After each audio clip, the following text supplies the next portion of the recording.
এই পৃথিবীতে কোন লোভ সম্পূরণ করা সংযত করা খুব কঠিন।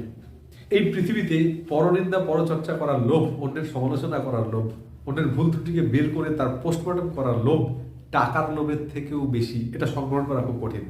অথচ বলা হয়ে থাকে কোনো মানুষের ভুল ত্রুটি বিচ্যুতি তার বিরুদ্ধে ব্যবহার না করাই উচিত। এটা একটা চারিত্রিক অদ্বিতীয় গুণাবলী, কিন্তু আমরা সেটা করে উঠতে পারি না। উল্টোটা হয়, রাত্রিবেলা ঘুমাই অন্য মানুষের সমালোচনা করে এবং সকালবেলা উঠি কাকে কাকে সমালোচনা করব, কার কার নিন্দা করব, কার কার চর্চা করব।